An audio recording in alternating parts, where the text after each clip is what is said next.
We are now about 3 weeks from Pesach, Passover. We come to the special Shabbat, Shabbat Parah, when, along with the regular Parsha, we read another passage from Bamidbar, Numbers, to guide and empower us as we prepare our kavanah, intentionality, for the season of our freedom, Zman Cherutenu. In this passage, God describes what the Israelites should do when they experience a brush with mortality. For example, after being with someone when they die, or being in a cemetery.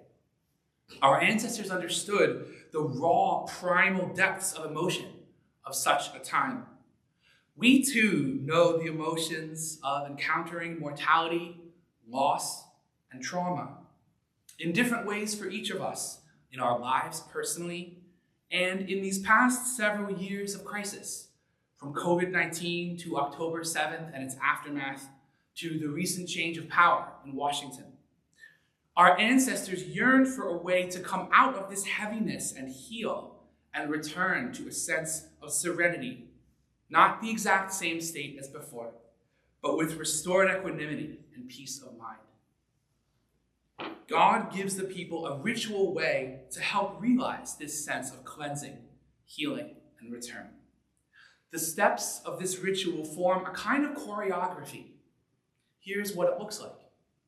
If one encounters mortality, one comes before another member of the community who sprinkles them with specially prepared purifying waters. One pauses while the water is sprinkled on them. Then one washes one's clothes and bathes in water. When sunset comes, one is cleansed. Why was this ritual important to those who came before us? How might it guide us now? We can sense how deeply our ancestors felt these different inner states because they coined Hebrew words for them.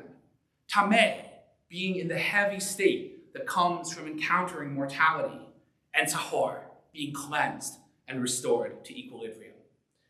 Our ancestors understood that one cannot just move on after encountering mortality. It is too severe for that. We need a way to process what we have been through. Accordingly, the priests prepared the purifying waters in a way that symbolized this process of being restored. The priests would burn cedar wood, mint leaves, scarlet dye, and an unblemished red heifer that had been slaughtered earlier that day. Parah, heifer, is the namesake word of this special Shabbat, Shabbat Parah, when we read the story of how our ancestors practiced this ritual. Then the priests would take the ashes of this fire and mix them with water. The red color of these waters evoked blood, a symbol of both mortality and the renewal of life, as modern Bible commentator Everett Fox of Clark University has written. This red color was combined with the life-affirming imagery of leaves and the towering cedar tree. Finally, one bathed in fresh water, a primal symbol of cleansing and renewal. In these ways, our ancestors found a ritual that responded powerfully to encountering the boundary between life and death, in the words of Rabbi Shai Held of New York City's Adar Institute.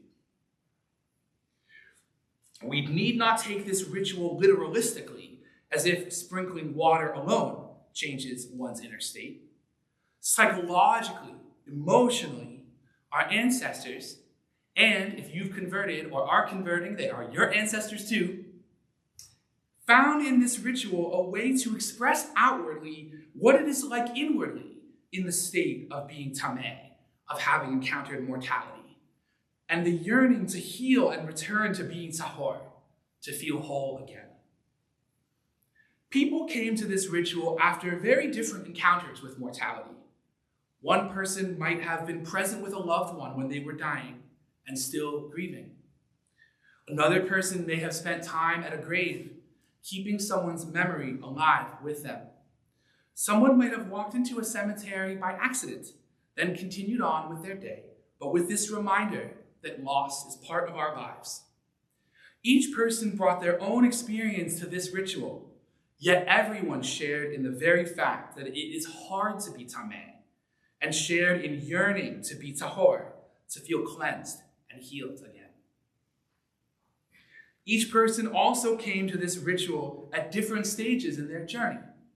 For some, this moment, being sprinkled with the purifying waters, then bathing in water, must have felt like a culmination of a difficult journey back toward equilibrium.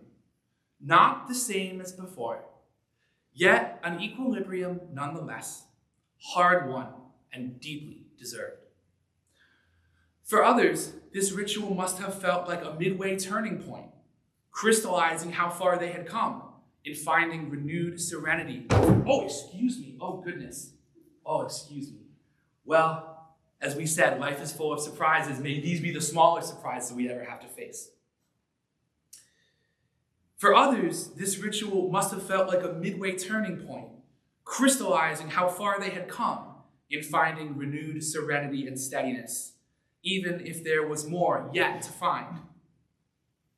Lastly, there must have been those who felt that equilibrium was a long, long way away. For these people, perhaps this ritual offered a small sense that no one stays tameh forever, that renewal truly comes, that it is possible to reach feeling tahor again. Those who came before us lovingly gave us a whole vocabulary for expressing these inner states of being.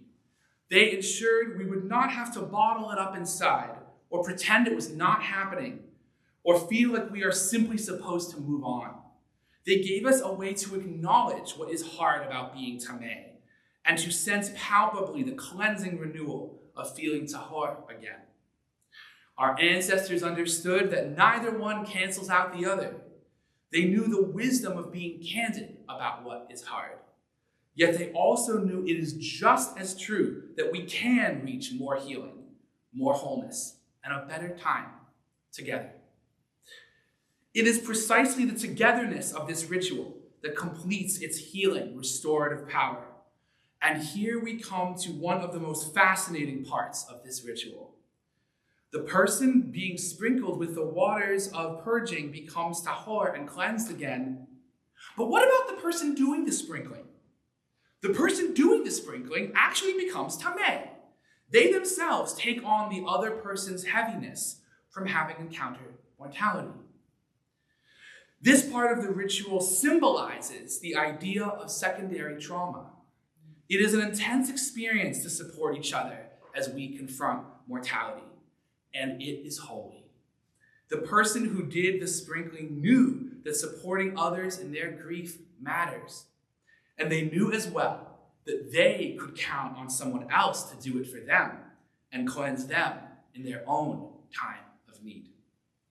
On the deepest level, cleansing after a brush with mortality takes place when we are here for each other with devotion and love.